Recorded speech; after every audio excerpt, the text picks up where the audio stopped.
Je m'appelle Salomé, j'ai 20 ans, je suis étudiante en 3e année d'école d'infirmière.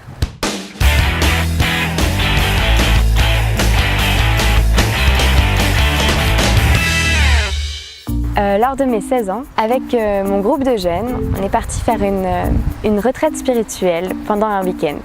J'étais parmi les plus jeunes de ce groupe. J'avais déjà entendu Dieu me parler au travers de sa parole, mais jamais, en tout cas, j'avais jamais entendu sa voix vraiment. En arrivant sur le lieu du gîte, il y avait une jeune fille qui n'était pas chrétienne, qui s'occupait de faire à manger, le ménage.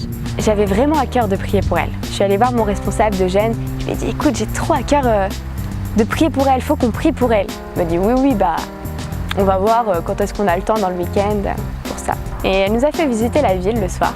Et pour la remercier, mon responsable lui a demandé si on pouvait prier pour elle. Elle a accepté et du coup il m'a dit « Bah Salomé, tu viens? C'est toi qui prie pour elle. » J'avais les chocottes de devoir prier à haute voix devant tout le monde pour elle. Je me suis approchée, j'ai posé ma main sur son épaule et j'ai commencé à prier pour elle. C'est bizarre à expliquer mais j'avais l'impression qu'elle allait se mettre à pleurer, donc du coup j'ai fait une prière assez courte. Puis le lendemain matin on a eu un moment de louange et pendant ce moment j'ai reçu une vision et des paroles pour elle. En fait, je la voyais et à côté d'elle je voyais une énorme main. Et j'entendais une voix qui disait « Je t'aime mon enfant, je t'aime tellement et je veux pas que tu te sentes seule ou abandonnée parce que je suis là à côté de toi, je te tends la main, saisis-la et tu vas voir, ta vie va changer. » Quand j'ai reçu ça, je me suis dit « Mais je peux pas garder ça pour moi, quoi. Faut que je lui partage. » Mais en même temps, elle va tellement me prendre pour une folle. Le lendemain, pendant le moment de pause où tout le monde allait à la plage, je suis restée avec elle, je l'ai aidée à faire le ménage et j'ai commencé à lui parler de l'amour de Dieu, de ce que ça avait changé dans ma vie et de ce que ça pouvait changer dans la sienne. Et finalement, j'en suis arrivée à la vision que j'avais reçue pour elle. Je lui ai dit, écoute, tu as peut-être trouvé ça bizarre, mais voilà ce que j'ai reçu pour toi. Puis je lui ai raconté cette vision.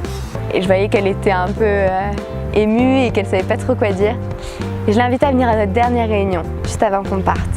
Lors de cette dernière réunion, je lui ai donné la Bible pour qu'elle la lise pendant la réunion, pendant qu'il y avait la prédication aussi, pour qu'elle puisse suivre quand on citait des versets bibliques.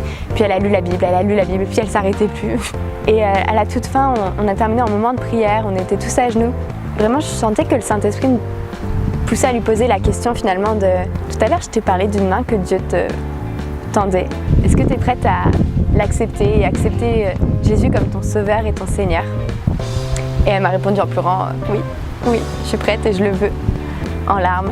Et c'est trop génial, on a pu ensemble prier pour elle et elle pleurait et je pleurais et c'était des larmes de joie de voir que Dieu pouvait m'utiliser même si je faisais partie des plus jeunes et j'imaginais pas que Dieu puisse me parler d'une manière si précise et que ça ait un impact direct sur la personne. C'est lui qui m'a rendue capable. Du coup ça m'a permis de réaliser que Dieu nous parle encore aujourd'hui, mais il te parle encore aujourd'hui. Et il peut t'utiliser, peu importe là où tu es, peu importe l'âge que tu as, il est capable et il faut juste que tu sois à l'écoute de sa voix.